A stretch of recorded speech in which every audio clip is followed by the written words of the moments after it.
भगवान की जय। अब आसन डगमग डगमग डोलिस नहीं, इंद्र खड़े हो गए पवन देव, कहते काय महाराज ये आसन कैसे डोला थे? कहते अलवा जलवा नहीं डोले, एक जन साधु तपस्या करत, प्रेम से बोल दुर्गा मैया की जय। और तपस्या के धक्का बढ़ के महाराज तो इंद्रासन डोले लग गए। अरे हो ना वो साधु वो इंद्र बदला पाए बर तपस्या करत है कारे, प्रेम से बोल दुर्गा मैया की जय। पद के सब लालच मीठ बने रहा ये चुनाव आगे, प्रेम से बोल दुर्गा मैया की जय। तपत के सब लालच इंद्र झलक डरे 100 जग करबे नहीं, 100 ठन जग कर देवे तहन इंद्र पद हम मिल जाते। कैसे 99 जग कर रही से कौन है? राजा बलि, प्रेम से बोल दुर्गा मैया की जय। 100 जग में विघ्न डार दिस कौन है? हाँ इंद्र भगवान वामन अवतार बन के भेज दिस।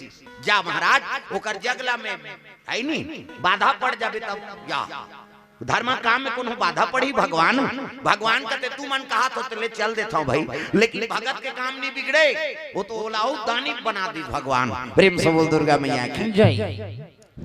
तो जाकी रही भावना जैसी, तो भावना जैसे है उसने फल भगवान हतोलती, प्रेम से बोल दुर्गा मैया की जय। तपस्या लेकर बिगाड़ो तब कौन ला भेजन महाराज? कहते उर्वशी काय अति सुंदरी है और तो सुंदरता के माध्यम से ते अप्सरा नृत्य गान करैया तो ओकर तपस्या बिगाड़ देबे जा। कहते अब का होई महाराज ते राजा और तोर बात ल नहीं मानहो मोला देवलोक ले निकाल देबे ते ले जात हूं की और उतरे लगेगा देवलोक ले कहां? हमर मृत्यु लोक में शीतल मन सुगंध हवा चला थे उद्विभारक बने और तपस्या करत कर वातावरण अतका शांत थे, भजन कीर्तन होते ना वो करके वातावरण और हर जीव मन हाँ मुक्ति प्रदान हो जाते। एकरे से भजन कीर्तन होते थी बिल्कुल औ नहीं एक कनी जाओ हमन तरबो करबो हमन जिया थनते मार गए तो उतरी, प्रेम से बोल दुर्गा मैया की जय। तागा हां कोदा गांव में अभी नरिहर दे बरारी में नरिहर दे कोदा गांव का आदमी है हाँ अब जग होई सुहा तो हमार गुरुजी मार उदारी रही ने तब जग होई तो वहां स्कूले और फेल हो गए टूरी टूरा मार गई हाँ वह बहुत दिन के बाद, प्रेम से बोल दुर्गा मैया की जय। कोदा गांव में हाँ और टूरी टूरा मार गई इनका फांसी हो गई और ऊंचे जग में हमारा जगह दे दी तजे मियार में रो रहती कर मोरे जट न रहा। ये कोदा गांव कांकेर जिला सबले बड़े गांव है और बहुत कीर्तन बोले हैं वहाँ ये पारा वो पारा हाँ और पटेल पारा रहा सुखदास पटेल गायत्री मिशन वाला नहीं का पुजारी हाँ उकरे घर मोर अड्डा है ऊंचे रहा हाँ प्रेम से बोल दुर्गा मैया की जय। हाँ अब वही कर मोर अड्डा मियार में रोज होती कर में सुते रहा रात के कथा होइगा सब साधु मन सुते अब मैं पाछू गए और पाछू जाके से सुते हूँ। अब ये दरवाजा ये मियार उदाहरण से झांके हो भूत प्रेत नहीं है कथा हम देखे हैं, प्रेम से बोल दुर्गा मैया की जय। अब ऐसे सुते हो तो भाई मुड़ी डाले से झांकी तक गरुनी लागेगा।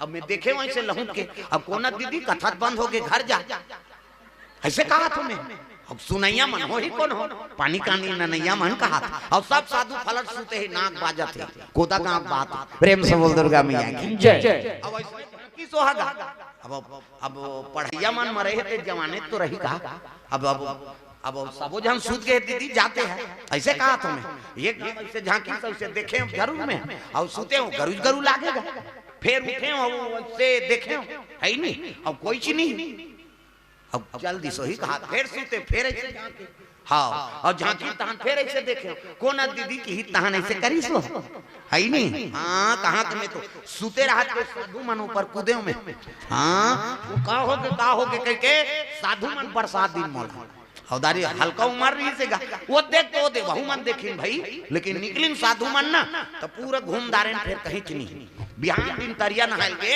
तब लइका माल पूछे का है यार वहां गवा महाराज ते सती मियार में फांसी हुई रही, प्रेम से बोल दुर्गा मैया की जय।